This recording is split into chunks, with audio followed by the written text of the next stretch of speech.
चलिए अब आपको सीधे ले चलते हैं दिल्ली, जहां मुख्यमंत्री रेखा गुप्ता लाइव आ रही है। क्या कुछ कह रही है वो आपको सुनवाते हैं। किसी भी तरह की कोई लगाम लगा सके, आज सरकार ने ये डेयरिंग कदम उठा करके अपने एक्ट में इसको लागू करके कम से कम दिल्ली के लाखों पेरेंट्स को, लाखों स्टूडेंट्स को ये रास्ता दिखाया कि कैसे शिक्षा को व्यवसाय बनने से रोका जा सकता है। काम हमारा शुरू हुआ। हम ये समझते हैं कि दिल्ली में हर स्कूल बेहतर इंफ्रास्ट्रक्चर के साथ बने, बेहतर फैसिलिटीज हो और साथ ही डिजिटलाइज हो। हमारे हर क्लासरूम स्मार्ट क्लासरूम हो, हमारे हर स्कूल में डिजिटल लाइब्रेरी हो और कंप्यूटर लैब्स हो। इस मिशन में इस साल का हमारा जो टारगेट था उस पे हम काम कर रहे हैं और बहुत ही शानदार 3 करिकुलम्स हमने अपने बच्चों के कोर्स में शुरू किए। नींव, साइंस ऑफ लिविंग और राष्ट्र नीति। मैं सच में ये मानती हूं और हम सब इस बात को मानते होंगे कि एक बेहतरीन नागरिक की नींव स्कूल से ही रखी जाती है। जब आज हम बात करते हैं कि भाई राष्ट्र निर्माण की हम बात करते हैं, देश को साफ सुथरा रखने की बात करते हैं, नियमों के पालन की, कल्चर की और देश से प्यार करने की बात करते हैं, तो ये सारे गुण जो हैं, जो किसी देश को अच्छा, साफ सुथरा, बेहतर रखने के लिए किसी नागरिक के गुण होने चाहिए, यदि उसका बीजारोपण कहीं होता है तो वो स्कूल में ही होता है। तो इन कोर्सेज के माध्यम से मैं समझती हूँ कि हमारे बच्चे बेहतर नागरिक बन पाएंगे, अपनी लाइफ में वो स्किल सीख पाएंगे जिससे आने वाली जिंदगी को वो अच्छे से जी सकें, समझ सकें। और खेल के सेक्टर में, स्पोर्ट्स के सेक्टर में भी हमारे एजुकेशन विभाग ने, हमारे एजुकेशन मंत्रालय ने बहुत ही सुंदर काम किया है।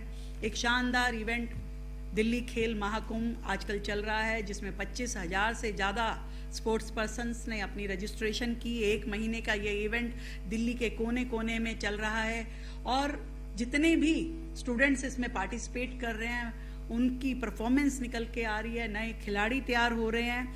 और मुख्यमंत्री खेल प्रोत्साहन योजना के माध्यम से भी दिल्ली के खिलाड़ियों को हमने अब तक की सबसे ज्यादा प्रोत्साहन राशि पेश की है।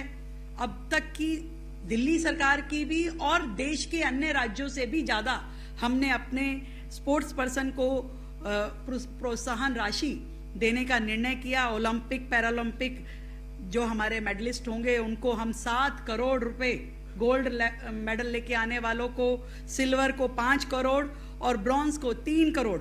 और इसके अलावा जो तैयारी कर रहे हैं नेशनल लेवल पे, जो तैयारी करते हैं बच्चे, उनको 20 लाख रुपए की मदद, और जो बच्चे स्कूल लेवल पे तैयारी कर रहे हैं उनको 5 लाख रुपए की मदद दिल्ली सरकार करेगी, ताकि उनको किसी भी फैसिलिटी के लिए तंग ना होना पड़े और पेरेंट्स पे वजन ना आए।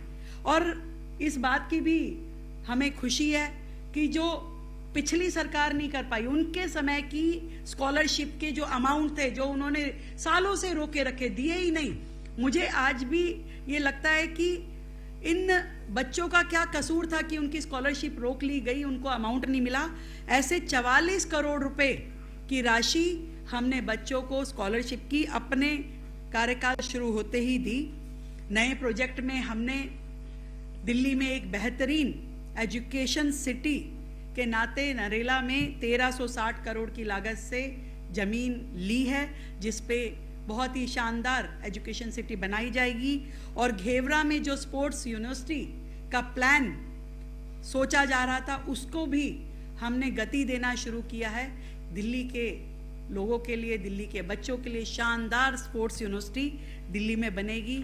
अनेकों काम एजुकेशन के सेक्टर में जो हुए उसके लिए दिल्ली की जनता को मेरी ओर से बधाई।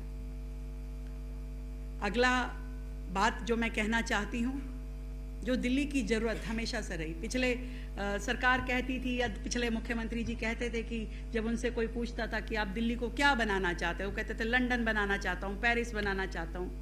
पर हमारी सरकार ये सोचती है कि दिल्ली को दिल्ली बनाना जरूरी है। देश की राजधानी है दिल्ली, लोगों को अपेक्षाएं हैं, दुनिया के अलग अलग कोनों से लोग दिल्ली आते हैं।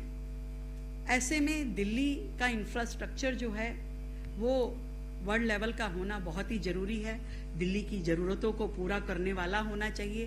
हमने दिल्ली की जो पीडब्ल्यूडी की हमारी 1400 किलोमीटर की रोड है, पहले ही साल उसमें 550 किलोमीटर रोड को वॉल टू वॉल कारपेटिंग करने का निर्णय लिया, जिसमें से 150 किलोमीटर रोड्स को हम कारपेटिंग कर चुके हैं। मुख्यमंत्री रेखा गुप्ता को सुन रहे थे आप। फिलहाल इसी के साथ इस बुलेटिन में बस इतना ही। खबरों का सिलसिला लगातार जारी है, आप देखते रहिए प्राइम न्यूज।